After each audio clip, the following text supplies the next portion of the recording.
प्रेक्षको, जल जीवन मिशन अंतर्गत पंतप्रधानांची स्वप्नवत अशी हर घर नल ही योजना खरं तर प्रत्येकाच्या घरामध्ये नळ देणारी आहे. मात्र एका ठिकाणी नळ द्यायचं आणि दुसऱ्या ठिकाणी मात्र लोकांना पाण्या वाचून मारायचं असा काहीतरी उद्देश जिल्हा परिषदेचा दिसतोय. आणि त्या संदर्भात आज झडपोली, सजन आणि त्या परिसरातील ग्रामस्थ गारहाण घेऊन आलेले आहेत. आपण त्यांच्याशी चर्चा करूया, नेमकं काय घडलं. मी अलोंडा ग्रामपंचायत मधनं सजन गावामधला रहिवासी आहे. नाव काय आपलं? मी रोहन नारायण सांबरे. काय विषय आहे? विषय असा आहे की आमच्या लघु पाटबंधारे विभाग सजन डॅम म्हणजे जो मोहू खुर्द नावाने आहे पाटबंधारा, तर तो डॅम मधलं पाणी म्हणजे आम्ही सजनचं जे खाली डॅमच्या खालचे जे रहिवासी आहेत, शेतकरी आहेत, त्यांचं गारण घेऊन इकडे आलोय. कारण की आम्ही आता कमीत कमी 3 ते 4 महिन्यापासून संघर्ष करतो या गोष्टीसाठी. तर आमचं पाणी जे आहे ते इथनं 17 किलोमीटर अंतरावर असलेली साखरा ग्रामपंचायत त्याच्यामधले जे 7, 8, 10 गावं जी आहेत त्यांच्यासाठी पाणी इकडून नेण्याचा प्रयत्न करीत आहेत. म्हणजे कुठनं? आपला मोहू खुर्दच्या डॅम मधनं. मोहू खुर्दच्या डॅम मधनं साखऱ्याला 17 ते 18 किलोमीटर एवढं अंतर आहे आणि इथनं पाणी ते तिकडे न्यायला लावलंय जल जीवन मिशनच्या द्वारे. तर आम्हाला जे पाणी जे आहे ना आतमध्ये त्या डॅमच्या याच्यामध्ये एवढं पाणी नाही मिळत की आमच्याच गाव पूर्णतः पोचतील त्या पाण्याने. तर आमच्या पाण्याचं एवढं म्हणजे आम्हाला आता एक पूर्णतः उन्हाला नाही गेले, पण आता पेयाचं पाण्याचा प्रॉब्लेम झाले इथपर्यंत विषय असताना पण हे जबरदस्ती पाणी तिकडे नेण्याचा प्रयत्न करत आहेत. तरी आमचा ग्रामपंचायतचा ठराव जो आहे, आम्ही 3 ठराव कमीत कमी नामंजूर केले. ग्रामसभेचे ठराव आता पण जो शेवटचा आम्ही ठराव जो नामंजूर केलाय तो पण आता आम्ही आमच्या पद्धतीने नामंजूर करून घेतलेला आहे. प्रेक्षको, माझ्याकडे प्ररागिरी सहाय्यक अभियंता श्रेणी 1 पाटबंधारे उपविभाग पालघर त्यांचे मिनिट्स आहेत, मीटिंग झालेले. ते म्हणतात की ग्रामसभेने नकार दिलेल्या योजनांना मान्यता देऊ नये. सदर योजनेबाबत कोणत्याही निर्णय घेण्यासंदर्भात शेतकऱ्यांना अवगत करण्यात येईल व शेतकऱ्यांना अवगत करूनच पुढील कारवाई करण्यात येईल. जर ग्रामसभेने नकार दिलेला असेल तर त्या योजनांना मान्यता देऊ नये असं पाटबंधारे विभाग म्हणतोय. तुमच्या ग्रामसभेने नकार दिला होता? आमच्या ग्रामसभेने नकार दिला. नकार दिल्यानंतर पण त्यांचं म्हणणं आहे की आम्हाला पाणी पाहिजे.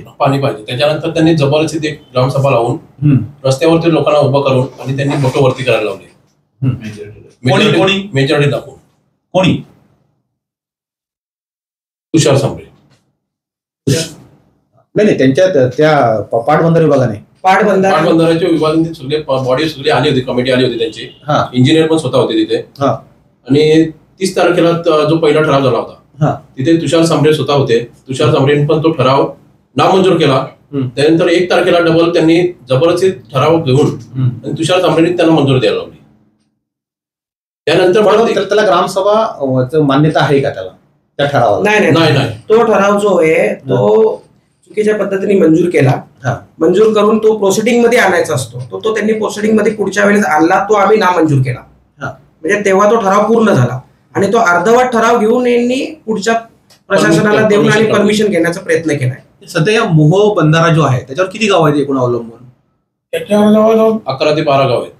11 ते 12 गाव कुंजापर्यंत अंदाज आहे. याच्यापेक्षा जास्त लोक त्याचा उपभोग घेतात पाण्याचा शेतीसाठी. म्हणजे सजन पासून अलोंडा ग्रामपंचायत पासून कुंजे ग्रामपंचायत पर्यंत ते पाणी जाते नाल्याला.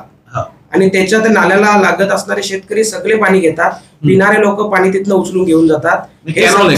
कॅनल गुराढोरांचे प्रश्न ते पाण्यावर डिपेंड आहेत. कारण की नदी पूर्णतः देहरजे नदी सुकते, ते देहरजे नदीला पण हेच पाणी जात आहे.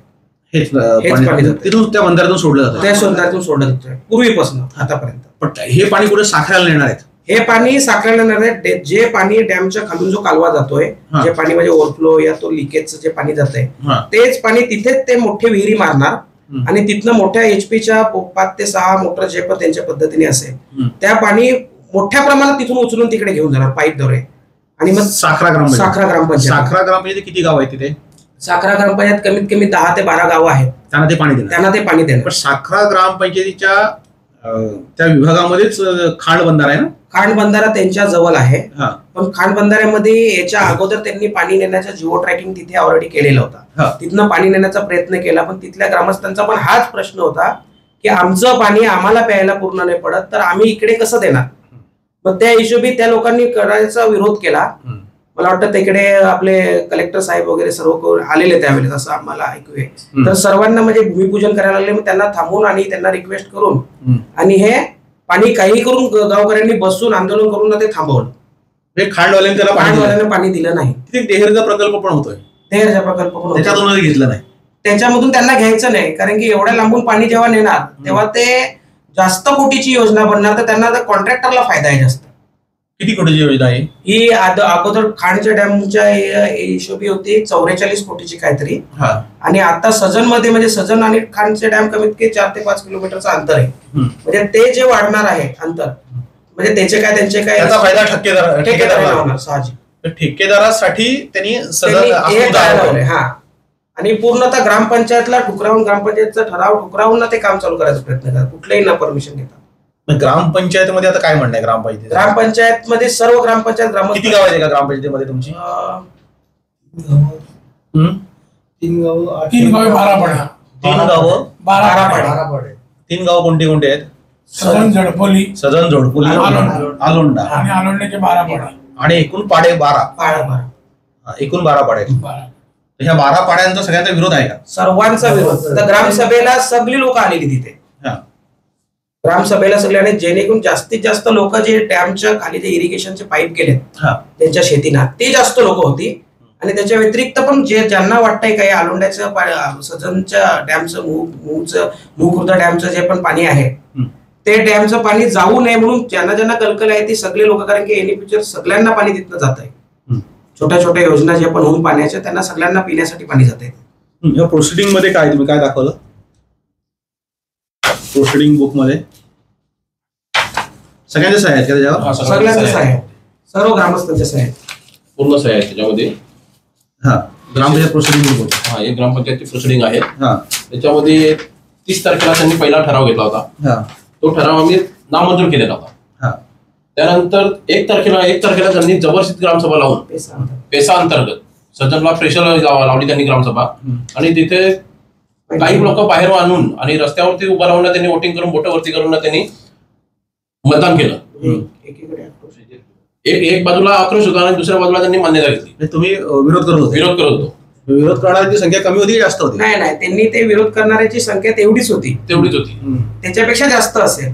पण आता मला वाटतं ग्रामपंचायत पण त्यांना सपोर्ट करीत असेल, किंवा ग्रामपंचायतचे जे अधिकारी आहेत ते सपोर्ट करत असतील. पण मुळात ग्रामसभेमध्ये जेवढी लोक होती सर्वांचं म्हणणं न ऐकून घेता, जिथे ग्रामसभा होती त्या हॉलमधनं उठून रस्त्यावर वोटिंग घेतली एका साईडला ना, हा ठराव मंजूर करण्याचा प्रयत्न केला चुकीच्या पद्धतीने. बोला तुमचं काय म्हणणं होतं? त्यामध्ये बरेचसे लोक असे बाहेर गावचे वाटत होते, म्हणजे आपल्या आधीतले ते पण कुठून आणलेले, जे रोजगार हमी चालू आहे ना, तिकडनं उठून आले, कामावर नव्हतं.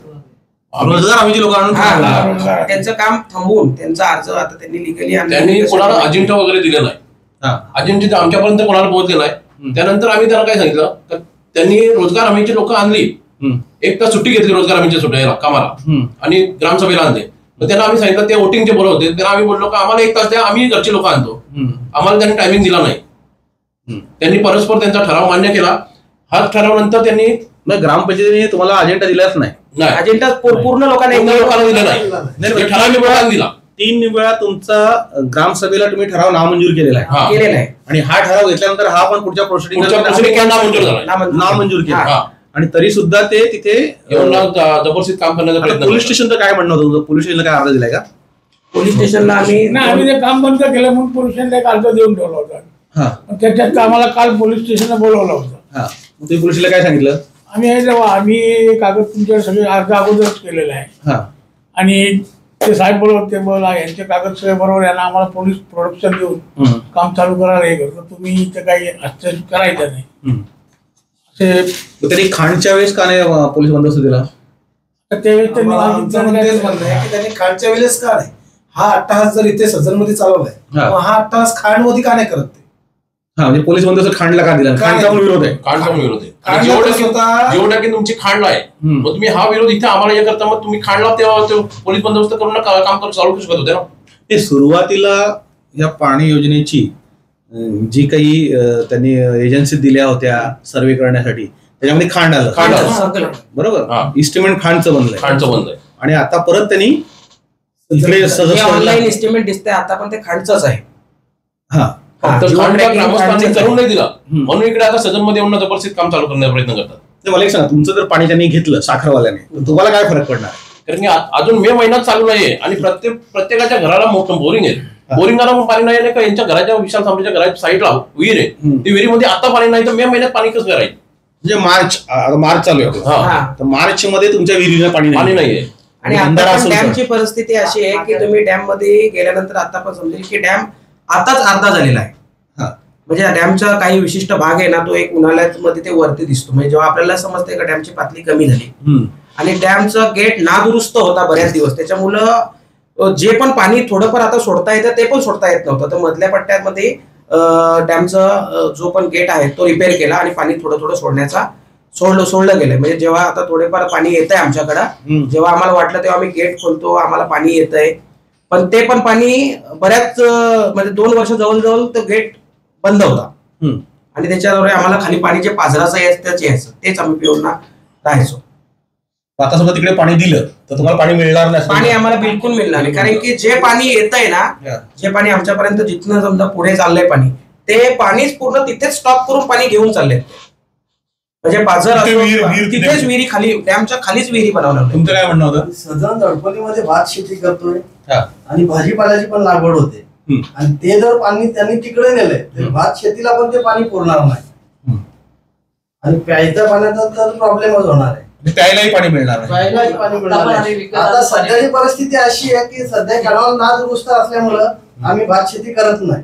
कॅनॉल जर आमचा रिपेअर झाला, आम्ही त्याच्यासाठी प्रकरण टाकलेलं आहे. कॅनॉल रिपेअर झाला तर आम्हाला पुढल्या वर्षी जर कॅनॉलचं पाणी आलं तर आम्ही भात शेती करू. आम्हाला भात शेतीला सजन झडपोली आणि आजूबाजूचे ठाकूरपाडा इकडे सगळी लोक शेती करतात, त्याला उन्हाळी शेती आणि भाजीपाला काही लोक करतात, त्यालाच पाणी भरपूर लागतंय. आणि तेच पाणी जर त्यांनी तिकडे नेलं तर मग आमचा सजन झडपोली परिसरातल्या लोकांचा भात शेती उन्हाळी करतो प्रॉब्लेम आहे, आम्हाला पाणी पुरणार नाही. त्याचं आम्ही सगळे भात शेतीवरच डिपेंड आहे. तुमचं काय म्हणणं होतं? आमच्याकडे पाणी प्यायला पाणी नाही तिकडे, विकत बाटल्याचं पाणी आणून पितो. पूर्ण बोरिंग आटलेलं आहे. तर तुमचं म्हणणं आहे की तुम्हाला साखरा ठिकाणी जे पाणी येणार आहे ते पाणी तुम्हाला नेऊन द्यायचं नाही थोडक्यात, बरोबर ना?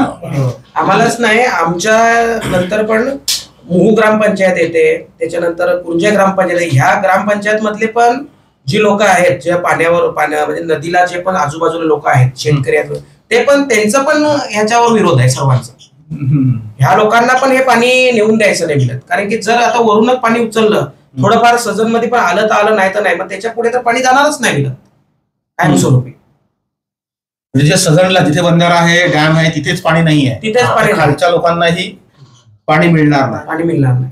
तसं पण आता आमच्या ग्रामपंचायत मध्ये जेवढ्या पण नळ होणार आहेत त्या अख्ख्या डॅम मधूनच गेलेल्या आहेत. डॅममध्ये विहीर तयार झालेले आहेत, डॅममध्येच विहिरी तयार करून जल जीवनच्या तुमच्याकडे अजून तिथून घेतलेलं पाणी हे पाण्यावर सजन झडपोलीला जल जीवनची योजना होते, शीलला होते ते पाणी हे नाल्यावर, मुहूला होते ते पाणी याच्यावर नाल्यावर डिपेंड आहे. त्याच्यानंतर ठाकूरपाडा असो, त्याच्यानंतर तुमचं इकडे कोकणीपाडा, आलोंडा, हे सगळे या पाण्यावर डिपेंड आहे. यांच्या विहिरी ह्याच नाल्याला आहेत. आणि आणखी मग साखरा पण, आणि जे 10% 15% जे शासन बोलतंय पाणी पिण्यासाठी असतंय, आम्हीच ऑलरेडी 50% म्हणजे आम्हाला पाणी 30% 40% आम्हालाच पियाला लागतंय पाणी. त्याच्या व्यतिरिक्त आम्हाला शेतीला पूर्ण पाणी लागतंय. आणि आणखी आमच्याकडे आता जल जीवन योजनेच्या विहिरी बनवून आणि ते पाणी आणखी स्टोर करून आणि आलोंडा इकडे तिकडे सगळीकडे आम्ही देतोय. त्याचा आम्हाला विरोध, कारण की आजूबाजूची आमची गावं आहेत त्यांना पाणी पाहिजे. कारण की आता मग तुम्ही आलोंड्याची परिस्थिती बघाल का, आता पण एका टायमालाच पाणी सोडलं, म्हणजे तेवढी तिकडे ग्रामस्थ बोलतात की एका टायमाला सोडलं तेव्हा ते पाणी पुरतंय. ते पण तर एक टायमिंग ठरवलंय की बाबा तुला अर्धा तासच पाणी किंवा इकडे या वलीला 1 तास पाणी, त्या गल्लीला 1.5 तास पाणी, ह्या पद्धतीचं काम चाललंय. छोटे छोटे नल आहेत. म्हणजे आता पण जी योजना केलेली आहे ना अलोंड्याला, ती पण पूर्णतः पाणी त्यांना देऊ शकत नाही. हा नाल्याची परिस्थिती, डॅमची पाण्याची परिस्थिती आहे. तुमच्या गावापासून साखरा किती लांब आहे? जिथे योजना आहे त्यांची ती किती किलोमीटर आहे? रोड पासून पकडलं आपलं, म्हणजे एक रोड टू रोड पकडलं तर एक असं पकडलं की 17 ते 18 किलोमीटर. 17 ते 18 किलोमीटर हा पाणी त्यांनी इकडनं न्यायचंय. तुमचं त्याला विरोध आहे? पूर्ण सर्व ग्रामपंचायतच्या लोकांचा विरोध आहे त्या भागातल्या टोटल. साखरवाल्यांनी काय करायचं? साखरवाल्यांना त्यांच्यासाठी एक आहे ना डॅम त्यांच्या साईडला, त्यांच्या ग्रामपंचायत मध्ये देहरचा प्रकल्प बनतोय, तिथनं त्यांनी घ्यावं ना पाणी. साखरवाल्यांचं म्हणणं आहे का आम्ही एवढे वर्ष थांबलो, अजून 2 वर्ष थांबतो आणि आमच्या गावामध्ये आमच्या इथे डॅम होतोय, त्या डॅम मधून आम्हाला पाणी द्या, आम्हाला दुसऱ्या डॅम मधून पाणी नको. तिकडले पण आम्ही ग्रामस्थांना भेटलो तर त्यांचं म्हणणं साखरा जांभा हे लोकांचं असं प्रश्न आहे की आम्हाला एवढ्या लांबून पाणी नको, ही योजना चालते बंद होते, जे पण त्याचं रिपेअरिंग चालू करणं एवढं हे आम्हाला, म्हणजे पुढे याचा पाठपुरावा कोण करेल? जवळ असलं तर त्याचा आम्ही मिळवून जवळ जाऊन प्रत्येक वेळेस आम्ही पाठपुरावा करू शकतो. म्हणून त्यांचं म्हणणं आहे की याला किती कर लागतोय, किती काय लागतंय, मग जर जांभूळ जास्त लांबून पाणी आलं, त्याला समजा जास्त कर लागतं, मग ते आम्ही कसं काय भरणार? मुळात आमची योजना आमच्याच ग्रामपंचायत मध्ये कुठे पण करून द्या, असं त्यांचं साखरा आणि खांडला जांभ्याचा वरचा भाग जो आहे तो खांडच्या वरच्या भागाला जांभ्याचा भाग टच आहे. त्याच्यामुळे जर आपल्या दारात पाणी, उशाशी पाणी आमच्या, तर आम्हाला एवढं लांबचं का, असं त्यांचं म्हणणं होतं. नदी पण जवळ आहे. जिल्हा परिषदेचे सीओ भांगदास पालवे आणि जिल्हा परिषदेचे अध्यक्ष असतील, उपाध्यक्ष असतील, त्यांनी जरा स्वतः वस्तुस्थिती जाऊन जर बघितली आणि या ग्रामपंचायती आहेत म्हणजे अगदी कुंजापासनं थेट सदनपर्यंत तेथील शेतकऱ्यांशी, ग्रामपंचायतीमध्ये राहणाऱ्या ग्रामस्थांशी तर चर्चा केली आणि त्यातून जर मार्ग काढला तर ते योग्य होऊ शकेल. म्हणजे जे पंतप्रधानांचं जे स्वप्न आहे प्रत्येकाला पाणी द्यायचं, तर ऍक्च्युली यांचंही पाणी बंद होईल आणि त्यांनाही पाणी मिळणार नाही अशी परिस्थिती न होता केवळ प्रत्येकाच्या घरामध्ये पाणी जावं, ते फक्त ठेकेदारासाठी ती योजना होऊ नये अशी ग्रामस्थांची मागणी आहे. आणि या दृष्टीने जिल्हा परिषदेने विचार करावा ही सगळ्यांच्या वतीने आमची विनंती आहे.